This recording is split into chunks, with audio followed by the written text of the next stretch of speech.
Tonight's 8 on Your Side report something a little different.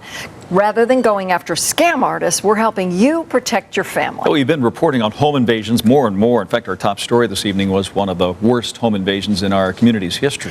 And Michelle Mortensen is joining us this evening with information on how to survive a home invasion if it should happen to you. Yeah, it's not something you think about, but do you know what you would do if someone broke into your home when you were just fast asleep? I don't. I've thought about it. You may have thought about it. You don't think about it all the time. And Right. What about your kids? Do your kids know what to do? Well, if the answer to either of those questions is no, you can change that in literally 2 minutes just by watching this story. This is 8 News Now. Armed suspects shot a person in what looked like a home invasion. He broke through the window and stabbed her 13 times. Police told us earlier this was a result of a home invasion. Home invasions make the news in Las Vegas and across the country. The man and woman forced their way into the home. In fact, last year, we reported on them 13 times. Police have been here on the scene. Police say a man got in. Police are on the scene of From door to door. That's more than once a month. When they make the news, it's usually because they don't have a happy ending. But that can change right now. What do we do when somebody breaks into our home? Security expert Ed But she Norton needs teaches to- classes to prepare people for a variety of scenarios.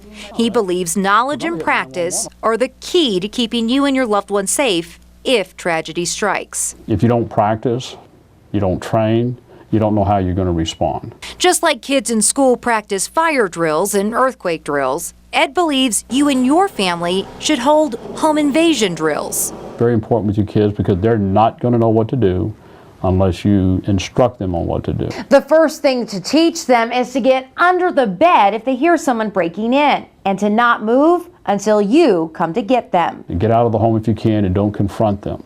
Let them take what they want. You're insured. If you can't get out, take your kids and go to another room and lock it, and then barricade the door. Move furniture in front of the bedroom door. If you have a way to get out of a window, go out the window. Now you don't have to be quiet for any of this. In fact, Ed says the louder you are, the better. You want sound, that's sounding the alarm. They don't want to confront anybody.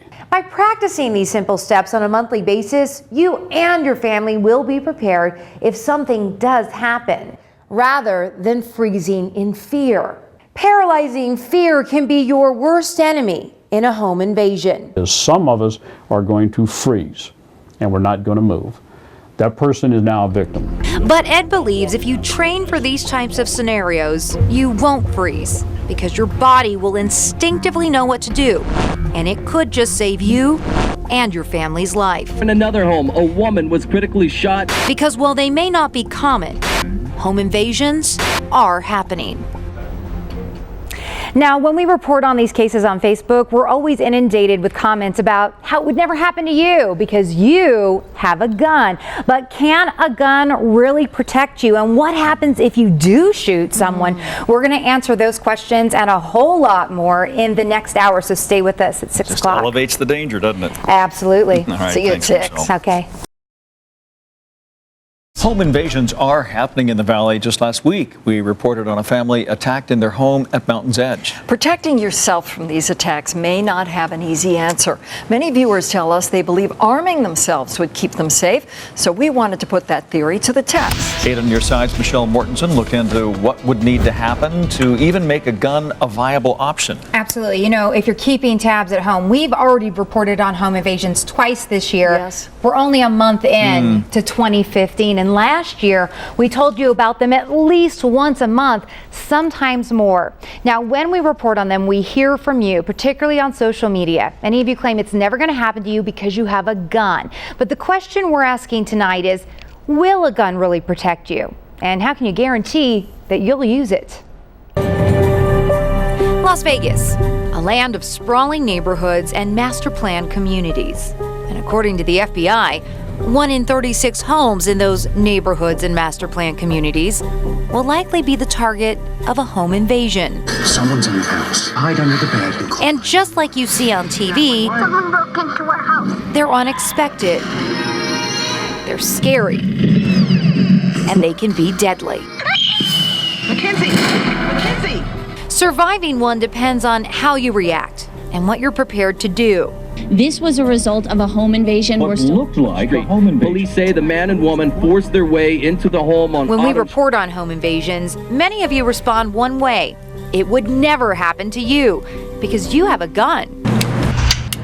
But does a gun equal peace of mind? Experts say only if you know how to use it. You have to get through it mentally. Most people, it's not built in to take violent action against somebody else. That's Bob Irwin, a police academy trainer and one of the foremost experts on guns and self-defense. He believes if you're trained to use a gun to save your life in a home invasion, you will. People who did not think they would ever be able to use a gun in self-defense do, because your survival instinct says, I'm going to die, I need to fire my gun. But this is where that whole training thing comes in. I recently met with Bob to learn how to shoot a gun. Okay.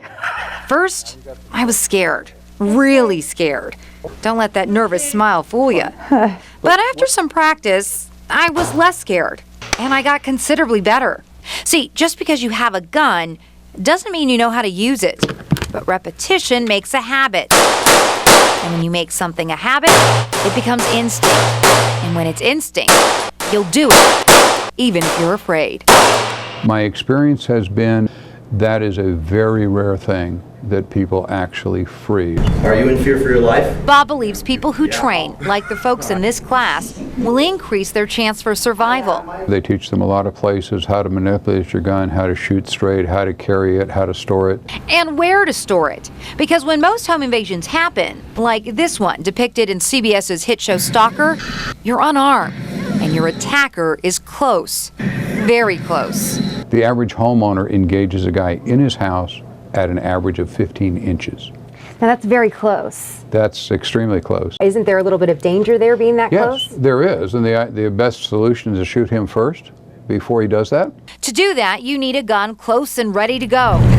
And there's danger with that too. Children have access, etc., etc.